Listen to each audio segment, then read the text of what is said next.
Hello, everyone, and welcome to this edition of Chit Chat Live for the week of July 11th, 2016. My name is Shannon Combs Bennett. I'm the creative director for the In-Depth Genealogist, and we are so excited to have you here with us this evening. Tonight, we have our guest, Terry O'Connell, our executive director. Hi, Terry. How are you? Doing well, Shannon. How about yourself? Pretty good. Steamy hot Awesome. here, but otherwise good. We also have Mary Barker joining us this evening. How are you, Mary? Melissa. Oh, Melissa, I'm pushing your names together. That's okay. I answer to anything. It's okay. Okay. I'm doing great. I'm doing great. The heat is a little much, so I'm hibernating, but it's okay. Okay. And then we have Mary Ruddy. I'm done. Let's just call it a night. How are you, Mary? I'm great. Great. It's been one of those days. I've been up since 4 a.m. and it's now 8 o'clock, so cut me some slack, everybody. All right, so tonight we don't have Chit Chat Genealogy Roadshow to talk about. We don't have Genealogy TV to talk about, so we are going to chit chat about our own genealogy. And tonight, actually, Mary has brought us a conundrum, I guess you could call it, to discuss on air. Mary, why don't you tell the audience about your question and what you would like to get some feedback on tonight? Okay.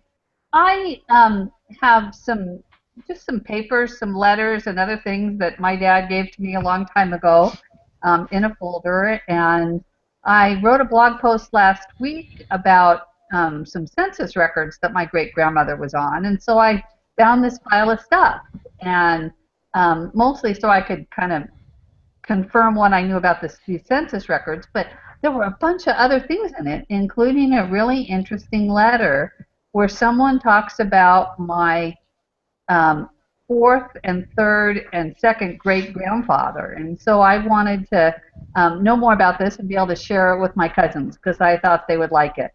And the letter, it basically refers to people kind of by their relationship, like grandfather and great-grandfather, and really not even by name. And so I was trying to figure out what's the best way to transcribe this letter and be able to share it that will make sense to someone. You know, I think that's a really great question to discuss tonight because I know I have letters like that. Terry, Melissa, I'm sure you do too. I have a couple. Okay, I lie. I have one, and it was written from my great-grandmother to my grandmother, so it's pretty much straightforward. Okay. So have you started transcribing it already, Mary? I did, and I ended up transcribing the whole thing, and I kind of discovered like the first 3 pages probably were the most difficult to deal with because she's really talking about a bunch of different people in the letter. And I didn't know whether I should, type the letter and then in brackets put the name of the person that she's talking about, but I didn't really want to interrupt the flow of her text with that. So what I chose to do was to footnote, and so every name or where she said grandfather or whatever, I put who I believe that person to be when she's referring to it, and a little bit of biographical information about them so someone could figure out that this is the Charles Conrad Kircher who was born in 1861 or whatever he is. I can't remember off the top of my head.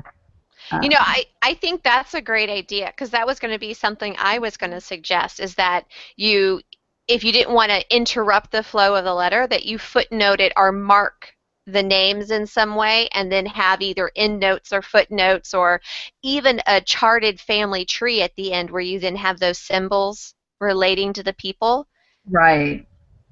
And what I did is I put name and maybe like birth dates or a little bit more information in the footnotes. Because I couldn't decide, do I put just, refer to them and then have another entirely separate chart. I think I will include a chart with it when I publish it probably to my blog.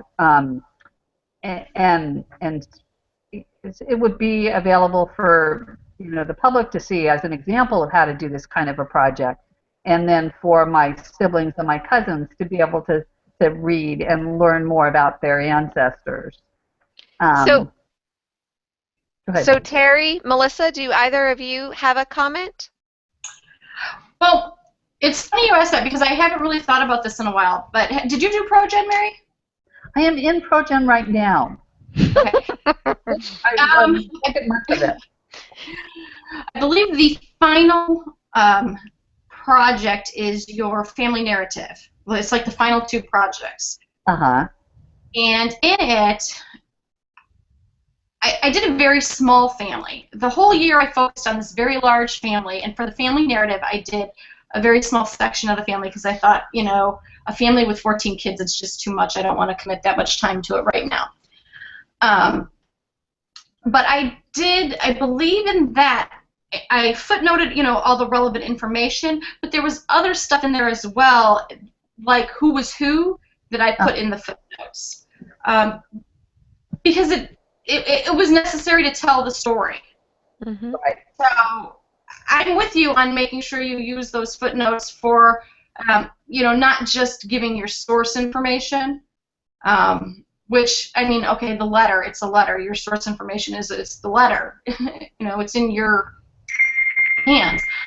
So I would definitely take advantage of the footnotes / endnotes, whatever your preference is on that, and documenting, if it says grandfather, it could be something like, according to my research, this would be so-and-so, maybe with child of, and then the parents, and then at the end of whatever it is, if you're putting, compiling a book or whatever, with a family group sheet. Or maybe not a family group sheet, maybe a pedigree chart, maybe both, Yeah, I think it's your need. There's at least 4 generations in this letter that is being talked about. So I don't want to. I don't think I'll do a family group sheet. I think I'm going to do a pedigree chart to kind of fill that out. And then the other piece of it that I'm kind of trying to decide what to do is, at one point she talks about, so my great-great-grandmother was a woman named Augusta Wilhelmina Rosina Augusta Fruhoff. Oh my goodness! Ooh, wow. Wilhelmina. Actually, she went by Gusta, I think, and Gusta and Charles were my immigrant ancestors around 1850 from Germany. But they came with other people, and they came with his brother, and I know his brother's name is Julius, but apparently they also came with some of Gusta's sisters and their husbands. And in this letter, she flat out says, I don't know who these people are. I don't know their names. And so, so then do I kind of go, when I'm analyzing this letter, more footnotes or a different kind of footnote and say, I think research opportunities exist here and what the strategies would be of how to determine this. So do you have an idea on that, Melissa? Oh, I absolutely love it, Mary. I love your footnote idea. Actually, there's a lady here locally, and this is going to tell you just a real brief history of how our archives was formed. Our archives was formed because of a murder that happened in 1921. And the reason I say that is because there was a lady here locally that was writing a book about a murder of her ancestor that happened on the corner in town. And she wanted to see, she could see the court records on microfilm, but she wanted to see the actual records. And so someone sent her to the basement of the courthouse to the vault, and she couldn't even get in the vault. And so that started the whole process of us giving an archive. So I always say that our archives was formed because of a murder. But she finally got her book done, and she got it published. And in the front of her book, because it had so many family names in it, that's one of the complaints that a lot of people said about her book. They loved her book, but there were so many family names, and a lot of family names were the same, like 4 Williams and things like that. But in the front of her book, she put a family tree so that you could reference. And she used endnotes to explain a lot of things. But in your letter, I love the footnotes, and I don't remember because I know that I looked at it, but I can't remember. Are you also putting footnotes in there for places if they're mentioned? Oh, that's a good idea. Really, I'm but sorry that if is I'm just really adding good. work, but I just when you were talking about it,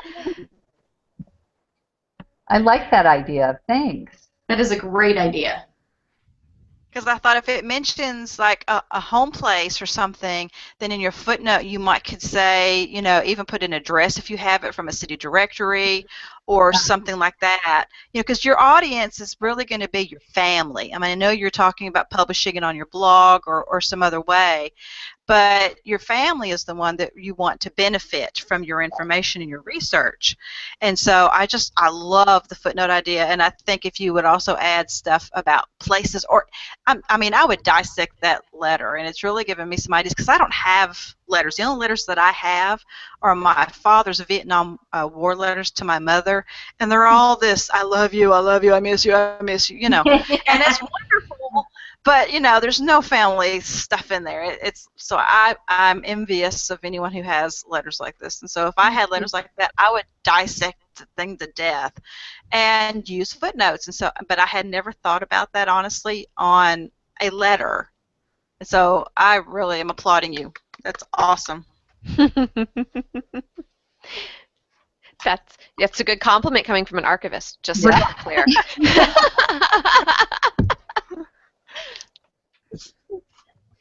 You know, I was thinking too, Mary, as you were talking about like the whole analysis section. Do you put little analysis in footnotes, or how do you do it? And I kind of think it could be something at the end. Instead of footnoting it, it would make its own section. Yeah. Whether it's your blog, a book, or whatever, just analysis of this record, blah, blah, blah.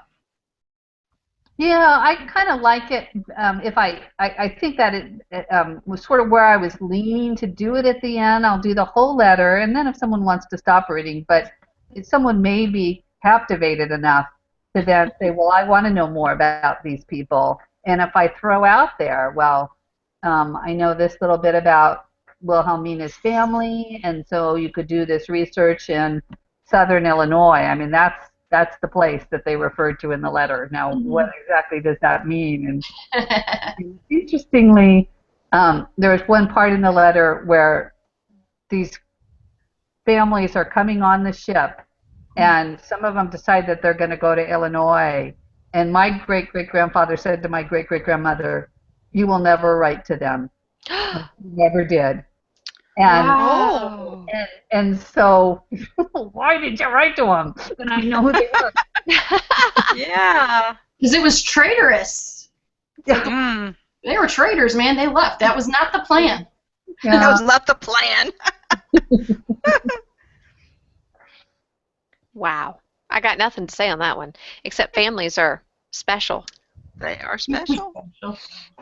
Mary, are you doing any, as you're transcribing this, do you have more letters than just this one? So there's other things. There's you know, some facts about the family. So I'm not going to do them all at once. I'm going to kind of spread it out a little bit. So I have, but this letter is the biggest bulk of it. Well, I mean, the bulkiest letter, I guess I'll say. So, and it's a letter that was written in the 1960s, and probably the history of it looks like it was a letter that was intended that my grandmother maybe asked some questions, but I don't know, the writer of the letter didn't have my grandmother's address or something, so wrote it to somebody else, and then it got forwarded to my grandmother. Okay. So, anyway, and it'll be interesting to share these stories, and it's kind of funny because I have focused a lot on my Irish ancestry, and that I think because of having lived in Ireland and being Catholic, I really identify particularly with those ancestors. And one of my friends, the one who sucked me into genealogy, says, "Why don't you pay attention to the German people?" And Yeah, they're important too. I mean, that's where my surname comes from, the Kircher part. But So this is finally now getting me interested in them, and so that's kind of cool. That's So good. I have one thing to say. How did I not know you lived in Ireland? I knew. She's talked about it. Ireland. How did I not know that? She's talked about it on the Chit Chat, honey. Phew. Either that or it just didn't really take hold. Yeah, I got to live in Ireland for 5 months while my husband taught at University of Limerick. Flippin' awesome. I know. Wow. And then I've gotten to live in Australia twice for the same reason. So, it's a dirty job, but somebody's got to do it. Yeah.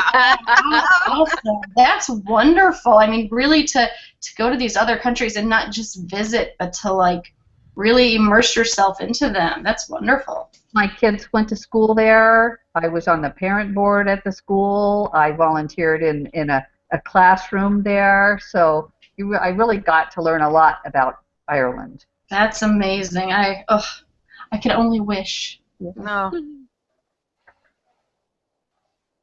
That's pretty awesome. You've made me think a little bit because I have a similar project here at the house. My mother-in-law gave me a series of letters that were written from her grandmother to her grandmother's grandmother. Okay, so wow. writing back and forth. And it's a sad story to begin with. My mother-in-law's grandmother was born in Washington, D.C. in 1881, and her mother died 3 days later due to childbirth complications. Oh. Yeah. So her father, I think her older brother was 2 years old, took her as in basically a newborn and her brother back home to Maine to live with his parents. Mm-hmm. And then came back to D.C. Without them. Oh. And then 5 years later returned with a new wife, picked up the kids, and left Maine for Washington State. Oh my God! How Wow. hard for the grandparents. Yeah. Oh. And when she became, the letters start when she's an older teenager, Mm-hmm. probably 16, 17, reconnecting with her grandmother. And there are portions of it which are just heart-wrenching, where she's talking, in one part she's talking about how I will remember the day when your father ripped you from my arms and how you were crying on my lap. And I'm like, oh my God. But in it, she talks about her parents. Her father was a ship captain, and according to his obituary, not a pirate. That's funny. We want to make sure that that's known. Yeah, not a pirate. It is stated specifically. Wow. Who died in 1840 of yellow fever on the route back from Havana to Portland, Maine. And so her mother remarried when she was 8 or 9 years old, and so she talks about what she remembers of her father and who her mother was and those types of things. And then when her grandmother dies, I think her grandmother died about 1905, 1910, her father's youngest brother, who's almost 20 years younger than him, picks up the letters. Yeah, and starts telling her more about the family history. And there are some parts of it. Wow. Yeah, and there's some parts That of sounds it where like a book. That could be a book, Shannon. I know, but the problem is there are some parts of it where I'm still trying to figure out, because he just says, "Oh, and you know so and so," and I'm like, "No, I don't have so and so. Who is this person, and what do they mean to you?" Yeah. So there are still parts where I've transcribed the letters and everything, but there are still parts that I'm working on from a family history documentation type aspect, trying to do and how does this name fit into this family? Are they related? Are they just close friends? Is it this is Aunt so-and-so, but she's not actually a blood aunt? Right. Because she's just the family friend? Right. Yeah. And if this was in the South, you'd have people like Bubba. Uncle Bull. Oh. Don't make her squeal on camera. Sorry. No, You're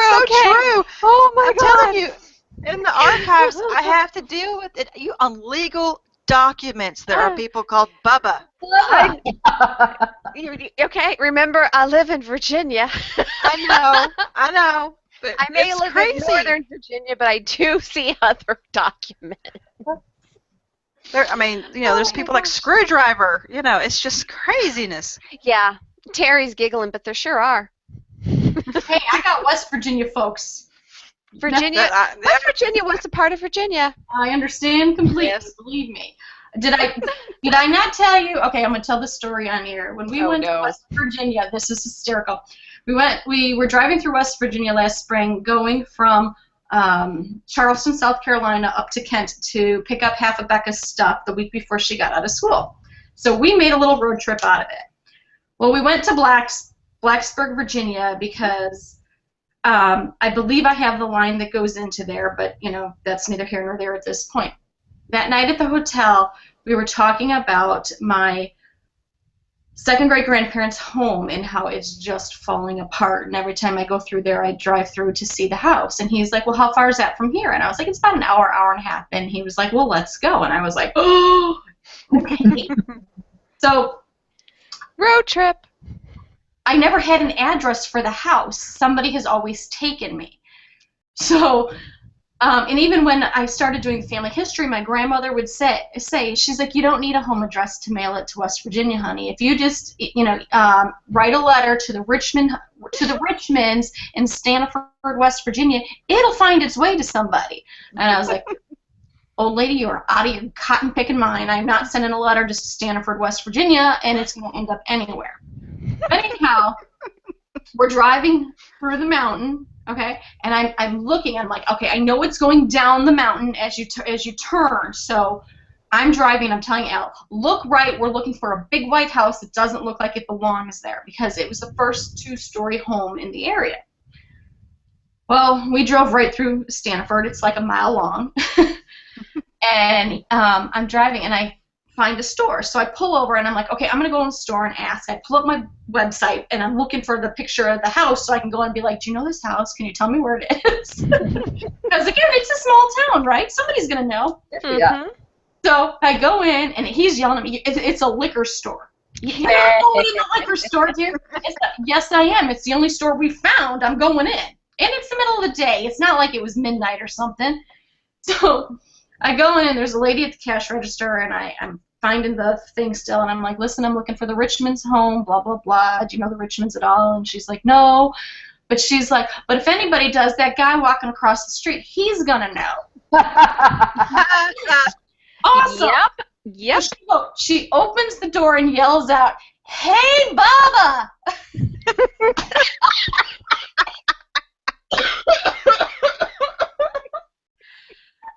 And then proceeds to ask him if he knows the Richmonds, blah, blah, blah. I show him a picture of the house. He had no clue, but we turned around. He said, you'll see a sign that says Stanford. You'll know when you're there, blah, blah, blah. We drove through, and I didn't see the Stanford sign, but I did end up finding the house. It's Union Hill Road, now I know, or Union Hill, Union Hall, something like that. Hysterical. Hey, Bubba. Oh, it just goes with Mary's story. I definitely get the hey, Bubba. Yes. Yeah. So real quick, Terry, when I was a little girl, I for a while we lived with my father's parents, and then we moved for a few months, and then we lived with my mother's mother for a couple of years. And I wanted to send my dad's mom, my grandmother, my paternal grandmother, a letter, but I didn't have her address, and I didn't want to ask for it because I didn't want them to know I was sending this super secret. So I wrote a letter, put a stamp on it, and wrote it to Grandma Combs, Washington, Indiana, and it got there. Very good. But that was not in the year 2005.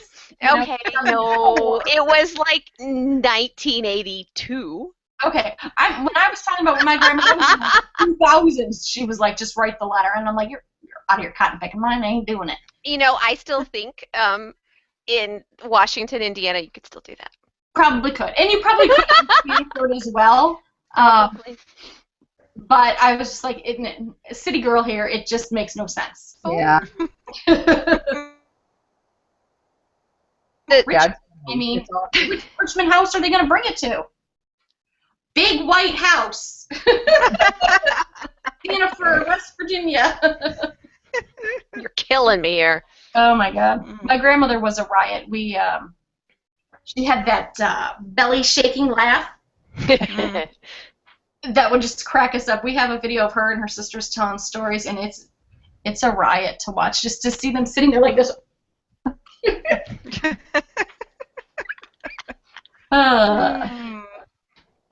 Well, Mary, did we give you some good ideas? I you hope. did. Okay. Awesome. Good. I want to know how many letters you have in this grandma to great great grandma. Oh, me? Yeah. Oh gosh. I can look real quick because I have them all on my computer. Give me a second. I'll look it up for you. Oh, where'd you go? Oh, there you go. Whew. I was like Google tried to disappear on me. While she's looking that up, I'll tell you, you haven't lived until you've asked for directions, and they give you the directions of, well, where so-and-so's house used to be. Hang on. Turn there. That's how my husband knew we had to leave Indiana, because he was giving directions to a friend of ours who moved to the town the same time we did, but I had grown up there. My family still lives there.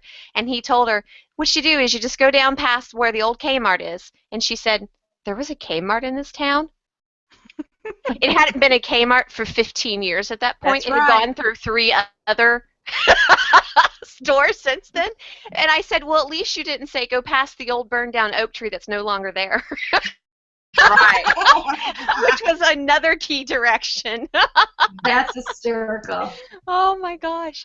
Yeah. So I have, in the Greeley family letters, I have 11. Nice. Nice. Yeah, and it looks like they start in 1898 and they go through the 1940s. Wow.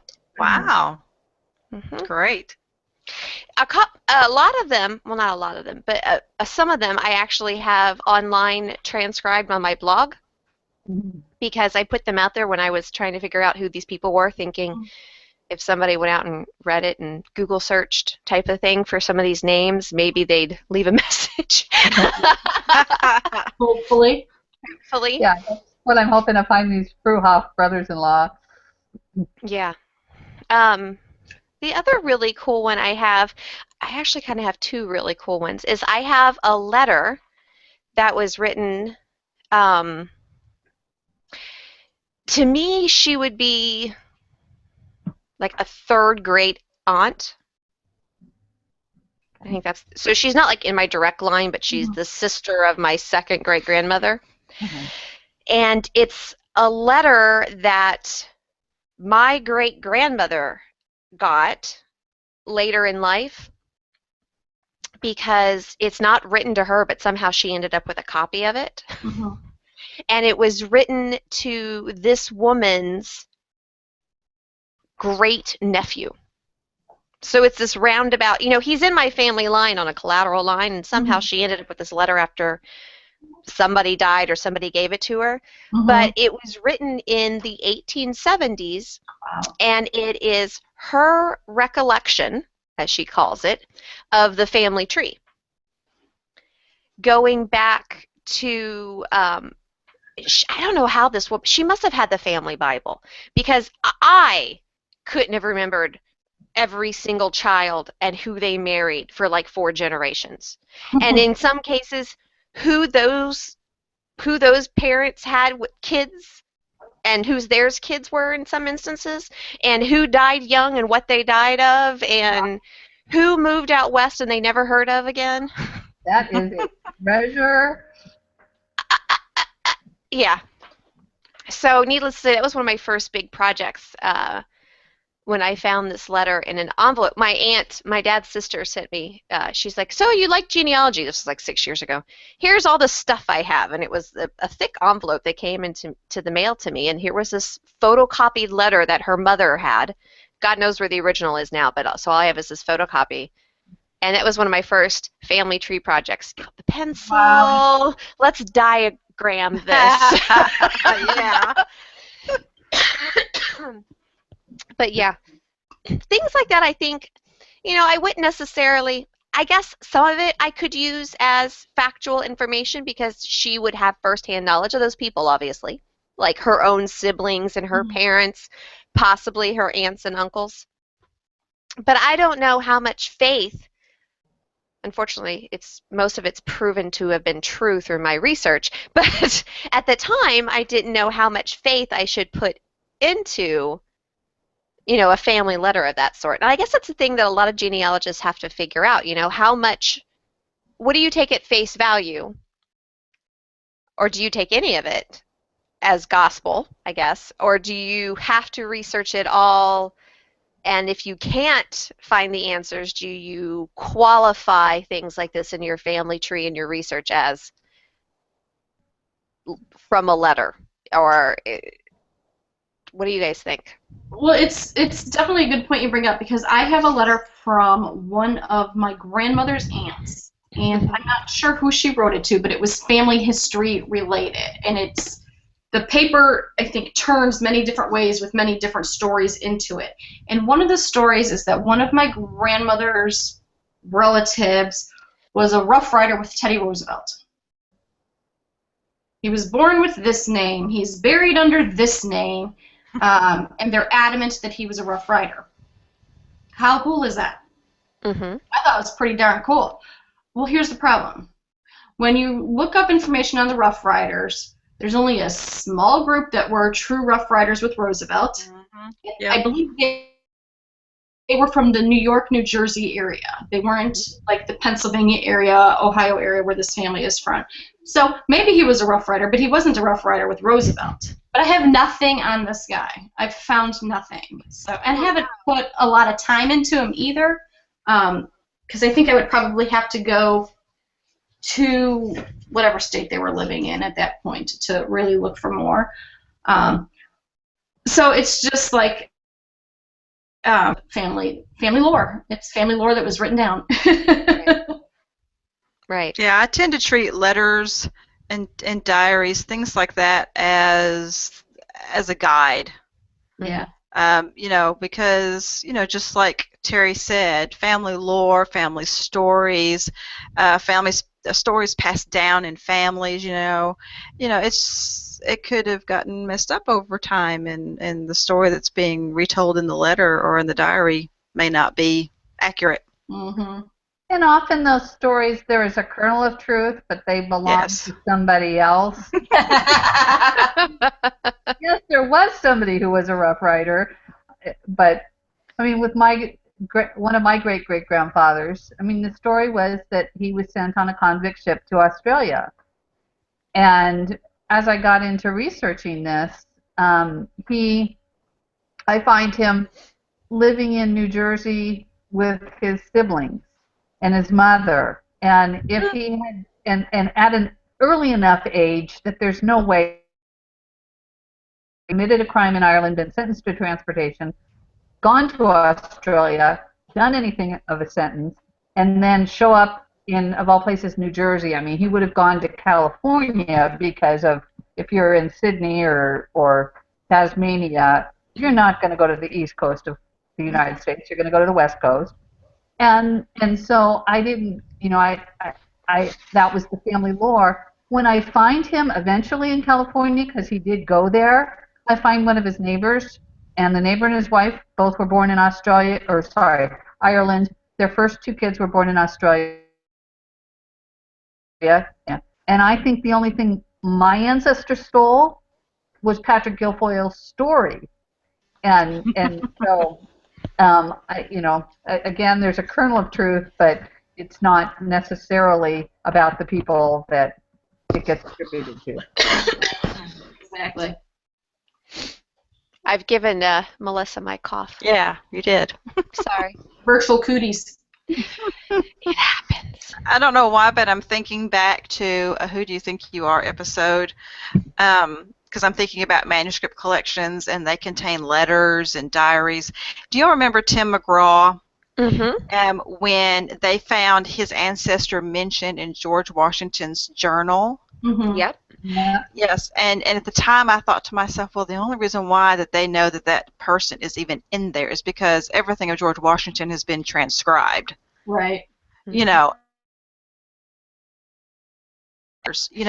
that's why we should go and look for letters in manuscript collections, because someone who was living next door to your ancestor could have mentioned your ancestor. So there's this next door neighbor that's really driving me crazy, and his name is, you know,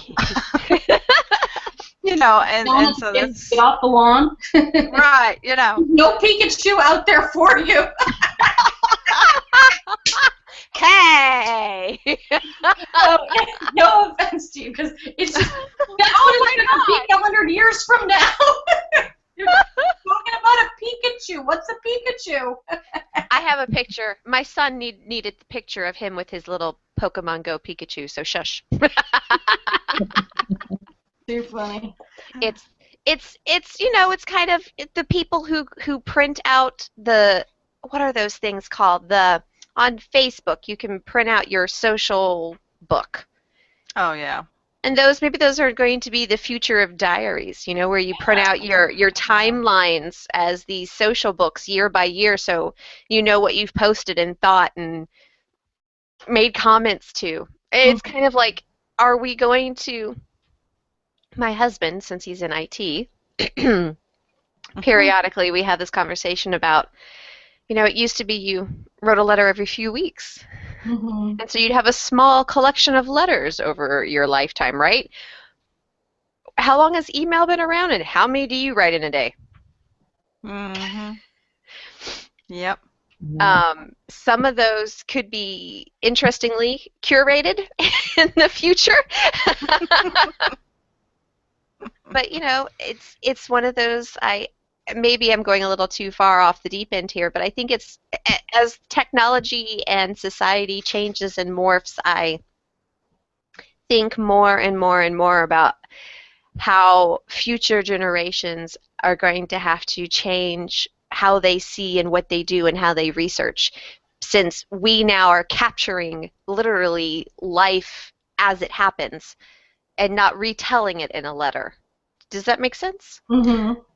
And this, for me, as an archivist, from the same token, over on this side is, I think we're losing a lot of our life information, genealogy information for our descendants, because we don't, not all of us, but we don't download the photographs out of our phones and out of our cameras and do something with them.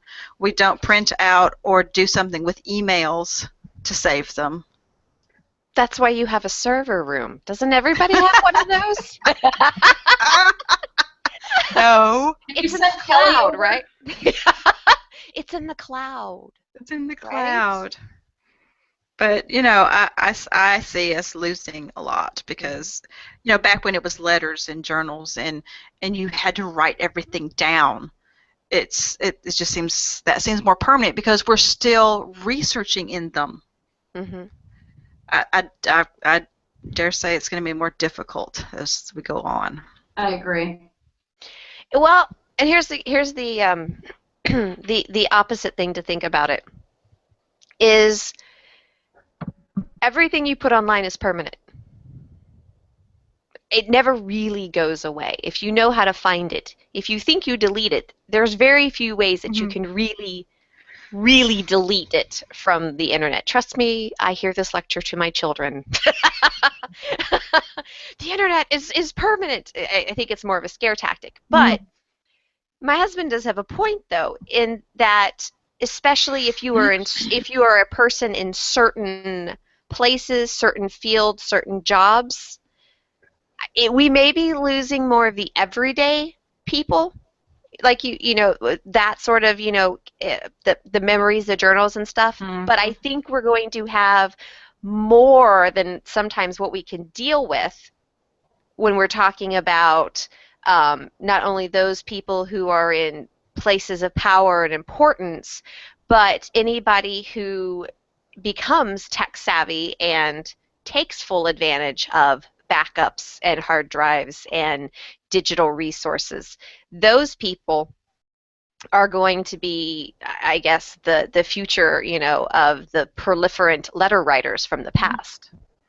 I mean, I will say that it will be a lot nicer in the future if someone walks in and donates an external hard drive than 20 boxes of records. That will be nicer. Mhm. But yeah, Mhm. it's something interesting to think about. Oh, I had yeah. an interesting conversation with Blaine Bettinger about, of course, DNA.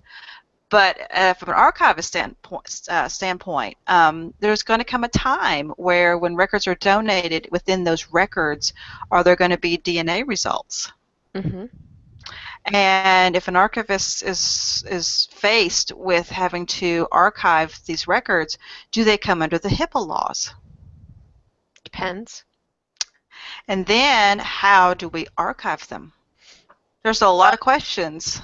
Well, if you truly end up with pure medical records, you would have to follow HIPAA, which Right. is privacy. I mean, Right. the privacy laws are out there. But Mhm. for me, see, as the daughter of a medical professional, a biologist, and someone who was married to a person who did pharmaceutical technology consulting for many years, I think a lot of it will depend on that information because depending on the sensitivity, what we do for genealogy is like, to me, it's nothing compared to what you would do for medical genetic testing. You know what I Correct. mean? Yes. Yes. All right. Yeah. But in the future, if it ever gets to a more advanced level, I think that the whole premise of DNA testing for ethnicity fad would have to be challenged because if you're going to present more information than that, it's going to have to go through a doctor. And so that, I mean, if because people just aren't going to understand it. Yeah. The layman is just not going to get it. And if you do anything more than it's already out there, in my opinion, and my mother and I had had this conversation several times, especially when I said, "Here's a tube, spit in it." um, and she was completely convinced that if it went beyond this level, that the FDA would have to step in, and then it would be regulated, and you would have to go through a medical personnel. I mean, remember how 23andMe got in trouble? Right. Right. So to me, and maybe I'm being optimistic, I don't see the results that are being put out right now, as long as it stays on that level ever. To me, it's not going to be an issue because it's not like it's telling you what diseases you have, and it's not like it's pinpointing the markers, and it's like the top level of information. Even you're not really seeing the data. Does that make I sense? understand that. Yeah. Okay. Mhm. I'm It's going to just a new. explain It's going next to week. be. It's going to be a new record source that Yeah. archivists are going to have to come up with guidelines on how to archive because it's not come to us yet. Right. And so I even put out sort of a question out on a message board that it's strictly for archivists, and I asked the question, and a lot, have you got this in your collections yet? No, nobody has yet. Nobody's received anything like that yet, and it may be that we don't for some time, Mm-hmm. but it's something to think about. Oh, yeah. Well, ladies, we've been on for almost 45 minutes. Wow, we had fun. Thank you, Mary, for your letter. That's been awesome.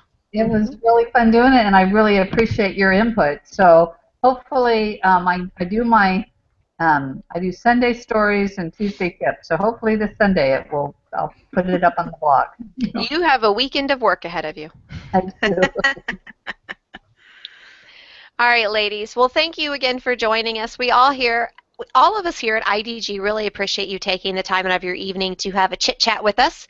And to everyone at home watching us on YouTube, thank you again. We appreciate all of our viewers. You take the time out of your busy, busy lives to listen to what we have to say, which means, of course, we want to hear what you have to say. So please feel free to leave a comment for us. Write us an email at editor@theinDepthGenealogist. Or, simply follow us on Facebook, like us on Twitter, do whatever you need to do to get a hold of us. And on that note, thanks again, and we will see you on the next Chit Chat Live. Bye, everybody. Bye. Bye-bye.